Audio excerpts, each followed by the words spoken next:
এটা বন্ধ করা লাগবে, কারণ এগুলো একটা কোরআনের আমল না। এখানে 13টা পয়েন্ট আছে, যে সব আমি লিখে নিছি, একটা পয়েন্ট কোরআনের না। যতগুলো পয়েন্ট লিখেছে এখানে বলতে গেলে প্রায় 20 মিনিট যাবে। সুতরাং আমি এক কথায় জবাব দিতে চাই, আমরা আমল করব। এদেশে 92% আমরা মুসলমান। কোরআনের আমল ছাড়া কোনো আমল আমরা রাজি না। আপনি অন্য কোনো আমল করলে যে কিছু পাবেন না তা না, পাবে। কিয়ামতের দিন হয়তো আল্লাহ বাদ দিয়ে নিজে ফেরেশতাদের দিয়ে, নবী রাসূলদের দিয়ে আপনার পুরস্কারটা দিয়ে দেবে। কিন্তু কোনো মানুষ যদি পৃথিবীতে কোরআনের আমল করতে পারে, আল্লাহ নিজের হাতে পুরস্কার দেবে।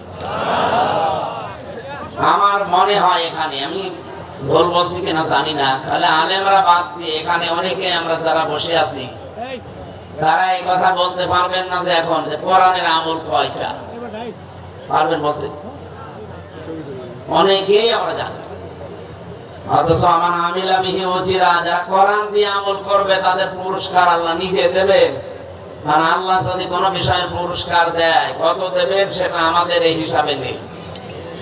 এখানে আমরা আল্লাহর হাত থেকে পুরস্কার নেওয়ার জন্য এই কোরআনে আল্লাহ আমল দিয়েছেন 500। কত? 500। এগুলো আমাদের করা দরকার না? আমার হাকামা বিহি আদালা, বিশ্ব নবী বলেন, কোরআন দিয়ে কেউ যদি বিচার করে, সে ন্যায় বিচার কায়েম করতে পারে। এই 54 বছরে আমরা কোরআনের বিচার দেখি নাই, এই জন্য ন্যায় বিচারও দেখি নাই। যদি 15.5 বছরে শুধু মিথ্যার ছড়ি ছড়িয়েছে যে আমরা ন্যায় বিচার কায়েম করে ফেলেছি, যাহা মিথ্যা কথা। এটা যে আমি নিজে প্রমাণ, ন্যায় বিচার যে ছিল না বিশেষ করে 15 বছরে, তার প্রমাণ আমি জিজ্ঞাসা করি না, আমি নিজেই ভিকটিম। আমার 3টা বছর আপনি আটক করে রাখলেন কোন আইনের বলে বলেন? মামলা দিয়েছেন, জামিন পাওয়া আমার অধিকার, কিন্তু মামলাটা আমার সিএমএম কোর্ট, জজ কোর্ট, হাইকোর্ট মিলে 30 বারের উপরে উঠেছিল, একবারও জামিন দেননি।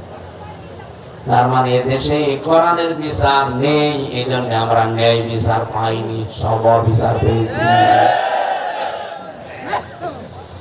আমার তো তাও 3 বছর গেল। আপনাদের জেলার সন্তান অপু সাহেব কত বছর ভেতরে ছিল বলেন? বাস্তবতা আপনি আন্দাজে বললে হবে। এ পৃথিবী বড় কঠিন অবস্থায় চলে গিয়েছিল শুধু কোরআনের বিচার না থাকার কারণে। যেহেতু আমার মনে হচ্ছে, আমার বিবেকেও বলে, আমার দেখা কথা যেটা, এই 15.5 বছরে যত মামলা দিয়েছে রাজনৈতিক ভাবে সবগুলোই মিথ্যা আর সব। আমি নিজে যেহেতু ভিকটিমের জন্য বলছি, তারেক জিয়া সাহেবকে আপনি মিথ্যা মামলা দিয়ে 1-2 বছর না 8 বছর সাজা লাগিয়ে দিয়েছিলেন। প্রমাণে যে হয়নি, তাকে খালাস দিয়ে দিয়েছে আদালত। তার স্ত্রী ডাক্তার জোবাইদা রহমানকে 3 বছর সাজা দিয়েছিলেন, প্রমাণ করতে পারেননি, তারে ছেড়ে দিয়েছেন। ম্যাডাম খালেদা জিয়াকে 6 বছর সাজা দিয়েছিলেন শুধু রাগ করে। এবার বলছে না, প্রমাণ করতে পারেননি, এখন তাকে খালাস অলরেডি দিয়ে দিয়েছেন। আমি চাই এই 15.5 বছরে যারাই ভেতরে আছে, মিথ্যা মামলা নিয়ে, মিথ্যা সাক্ষী নিয়ে, একজনও যেন ভেতরে আর না থাকে। বাবর ভাইকে ছেড়ে দিয়েছেন, গিয়াসউদ্দিন মামুন সাহেবকে ছেড়ে দিয়েছেন, জাকির খানকে ছেড়ে দিয়েছেন। আমি আলহামদুলিল্লাহ আরো ছেড়ে দিন। আমরা চাই এটিএম আজহারুল ইসলামকেও ছেড়ে দেওয়া লাগবে।